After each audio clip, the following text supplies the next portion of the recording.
It's time to go beyond the headlines, cause I don't put in overtime just so I can headline, okay.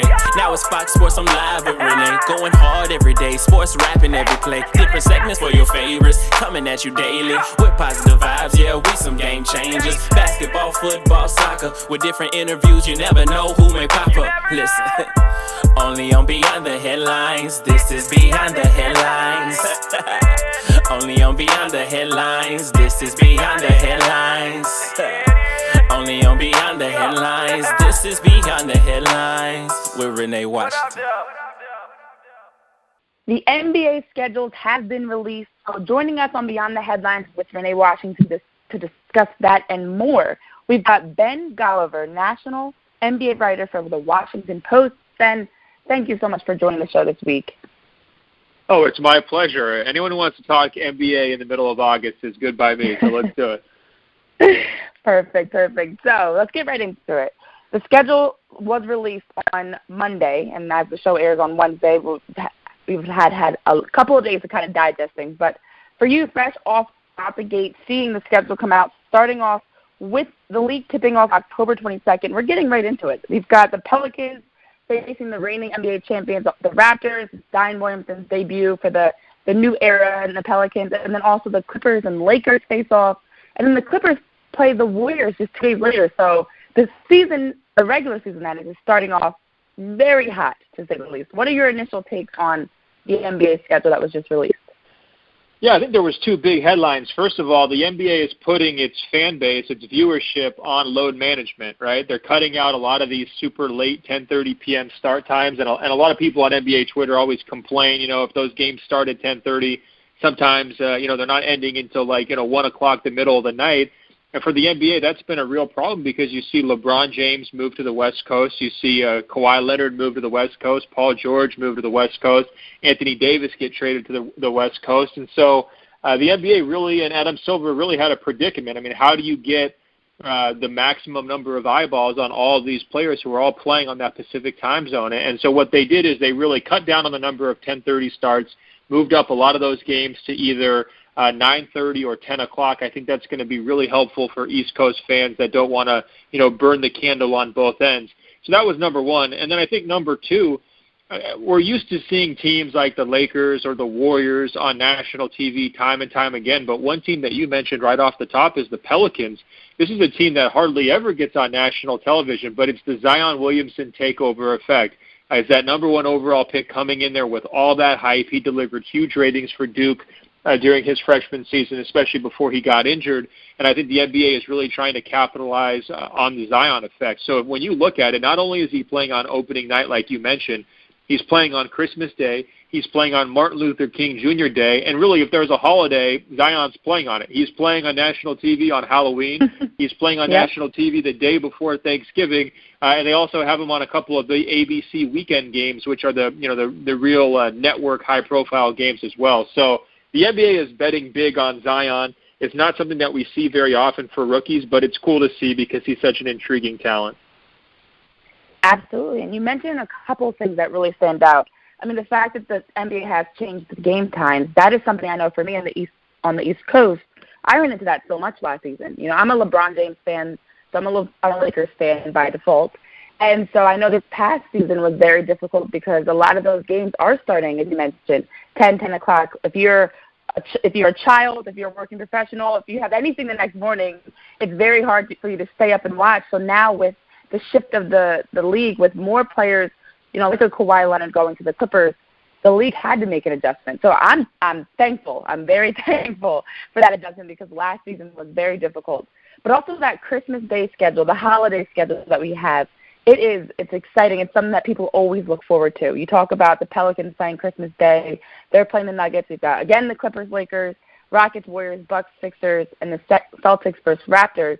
So this schedule, I mean, there are so many games but we have specific days that we're most looking forward to. So what are your thoughts on, I mean, this is a very long season. I know everyone is most excited for the opening day, Christmas Day, as you mentioned, the holidays. But talk to me kind of about the longevity of the season with teams like the Clippers and Lakers playing each other so many times, and these teams being teams that are going to face each other as we get into the playoffs and be competing for a championship. For sure. I mean, the NBA schedule makers always kind of validate whatever the biggest storylines are because you know that they've got the smartest minds over there in the league office trying to figure out, okay, what's going to get the most interest. And you can tell that they're really all in on this Lakers-Clippers, battle for L.A. Now, it's pretty obvious. I mean, when you've got guys like LeBron James and Anthony Davis on one team, and then Kawhi Leonard and Paul George on the other, and there's already been some trash talk back and forth between those two teams. I saw guys at Summer League from both teams, and they were, respectful, but at the same time they were kind of sizing each other up, and I think they're looking forward to potentially go into battle and see who can stake their claim to the city. They want to have that game not only on opening night, which is a huge, way to tip off the season, but also on Christmas, and I think both of those are going to be really, really interesting games. I think the best part about the Christmas Day schedule, and no offense if you've got any Knicks fans, but this is the first time in years and years that the Knicks were left off the Christmas Day schedule. And when I look at the lineup, yes, it's so much better without them. They were always dragging the interest level down because they haven't been good in years. They haven't even made the playoffs or advanced very often, in the last couple decades. They always sort of, were grandfathered in because of that Madison Square Garden effect. It's like the coolest arena, the greatest show in town. And this year, they don't get Kevin Durant and they don't get Christmas. So that's a pretty tough 1-2 punch for James Dolan. It's not really a great time to be a Knicks fan. As you mentioned, it's just kind of like everything that can go wrong has been going wrong right now. But that's exactly it. I mean, the NBA has really taken a step back and looked at, aside from the big-name franchises and arenas like a Madison Square Garden with the Knicks, who are the actual top teams that people are going to want to watch? Even a team like the Nuggets, the Celtics, of course, with Kemba Walker now joining them. There have been so many moves that everyone is kind of curious to see how they play out. But I know something that really keeps coming up is just with the season being, 86-plus regular season games, getting into the playoffs, how does that really affect a player like LeBron James, Anthony Davis, if you're Kawhi and Paul George, and now you're playing against those top teams? I mean, when you're in the same conference as a team, you're not playing them just once or twice. You're playing them even more than you would if they were across the country from you. So how do you think that kind of plays a factor into all these discussions we have around the West specifically being so dominant when the Rockets, Warriors, Clippers, Lakers, I mean, they're playing each other, the Nuggets, even some of the Jazz and the Spurs, you cannot sleep on them at all, playing each other so much this season and trying to preserve players, get into the playoffs. There's so many factors that are at hand here. Yeah, well, look, I'll be straight up and honest with you. I'm a West Coast elitist, all right? I was born and raised in Portland, Oregon. I live in Los Angeles. I think the best basketball teams have been out here on the West Coast for years and years, and it's always been harder to get through, the Western Conference, playoff chase than it has been in the Eastern Conference. I'm a big proponent of the NBA going to just take the 16 best teams, regardless of conference affiliation, and put them into the playoffs. I think what you saw last year, especially with the Lakers not making the playoffs last year, there's no question that had a big impact on television ratings. We know how much people want to watch LeBron James. You were just telling me a few minutes ago you're staying up late to watch his games, last season. Look, there's lots of people who do that. When he doesn't make the playoffs because the Western Conference is more, tougher and a harder way to get through than the Eastern Conference, everybody suffers. The NBA's bottom line suffers. And I think if you're starting to see, all these West Coast teams dominate the national TV type games, to me, down the road, the next natural step would be to say, you know what, why are we letting in these 7 and 8 seeds in the Eastern Conference that aren't really going to excite very many people? I mean, this year it could be teams like Orlando, teams like that. Or would you rather have them, or would you rather have like the 9th or 10th seed in the Western Conference, which is bound to be a really, really good team? Would you rather have them in the playoffs and kind of competing for a spot? I think it's in the league's best interest to take the best teams with the best players, regardless of where they happen to play their home games. And, Adam Silver has said he would consider that. It's not like we've made a lot of progress toward that type of format, but the longer that he molds it over, the longer he thinks about it, I think the more likely it would be to happen. And to me, that's the single best thing that could fix the NBA, because every year we see these first-round, series in the Eastern Conference, and they're just boring. They're over immediately. I mean, the Detroit Pistons last year, the Indiana Pacers last year, the Magic, who I mentioned. I mean, none of those teams really put up any kind of a fight, and frankly, they didn't really deserve to be in the playoffs, in my opinion. Yeah, those are some great points, because again, when you look at the power of the league, it is shifted completely to the West Coast and has been for a while.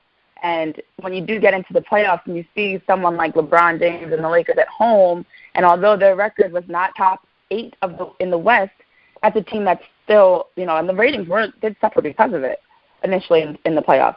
You didn't have as many exciting series, and I don't know that, the teams that didn't make it on the West would make it more exciting, but I'd like to think that they would. They'd at least grab people's attention to want to watch, so why not have the best 16 teams in versus, the top 8, the top 12, I guess you can say, in the league, and maybe that bottom 4 in the East is just not as strong as the 2 that didn't make it in the West.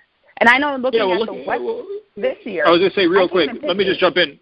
Real quick. I mean, would the Lakers have shut down LeBron last year if they could have snuck in as a top 16 team? I mean, that's part of the problem too, right? It's like no one's watching the Lakers games for the last month and a half of the season because they can't make the playoffs in the West. If they had been in the Eastern Conference, they never shut LeBron down.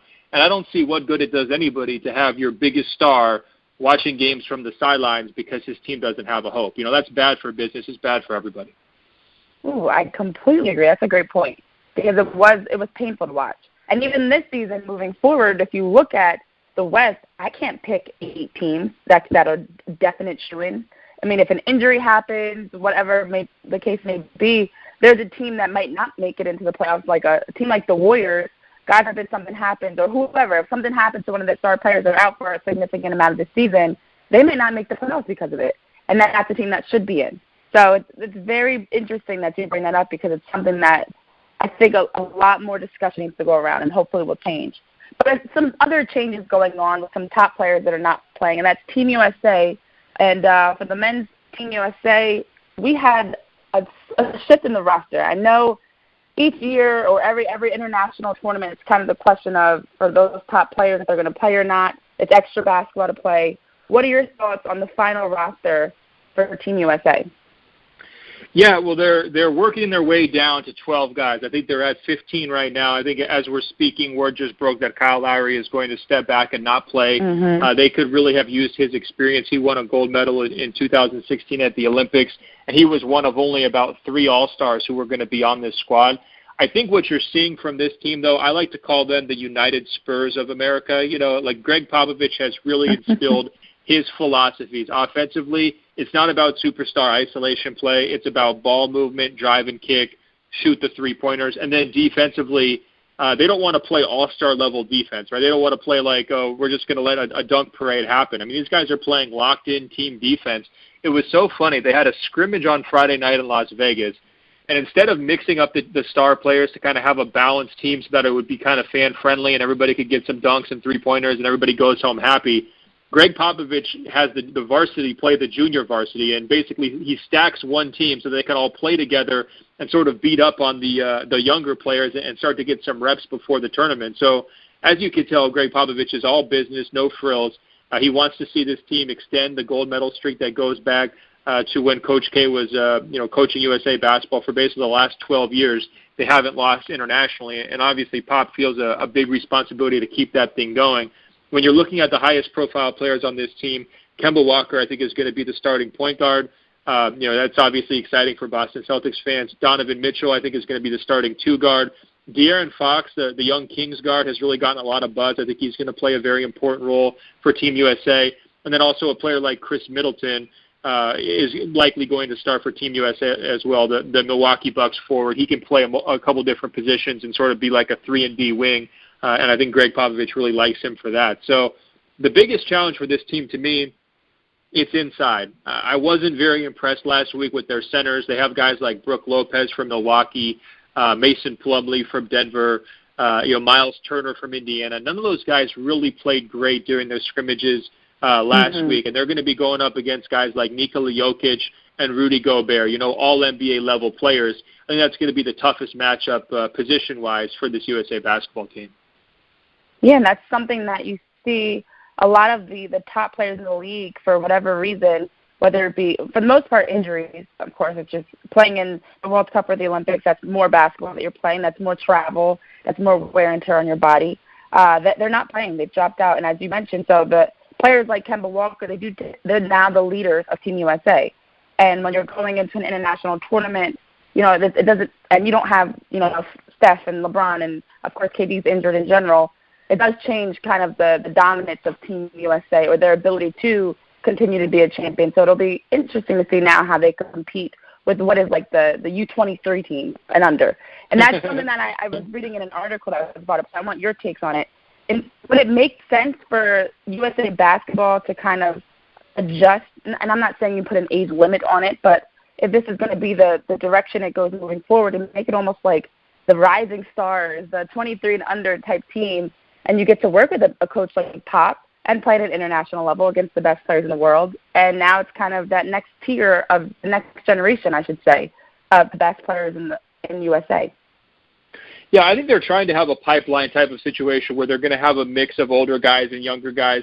The idea of going all younger, to me, there's not a huge need to do that. And look, bottom line is you want to put the best team out there. And I think guys like P.J. Tucker, who's sort of the elder statesman of this roster, a player like Kemba Walker, I mean, these are really good, accomplished NBA players. And I think ultimately you want to have the very best guys out there, and you want to be encouraging everyone to continue to play. Now, look, there's no question this FIBA team is kind of a C-list type team because of the factors that you mentioned. One big deal was just that they changed the timing of this tournament. The FIBA World Cup used to be scheduled around like 2018 is when it would have been scheduled. They moved it to 2019 this year because they didn't want it to compete with the Soccer World Cup. And the problem there is not all the best players have to choose. Do you want to play in the Basketball World Cup this year, or do you want to save yourself for the Olympics next year? And I think a lot of the big stars, I've been told by Jerry Colangelo, the head of USA Basketball, he expects a lot of those big-name guys to come back next summer for the Olympics in Tokyo. So he doesn't see this being like a huge trend where nobody wants to play.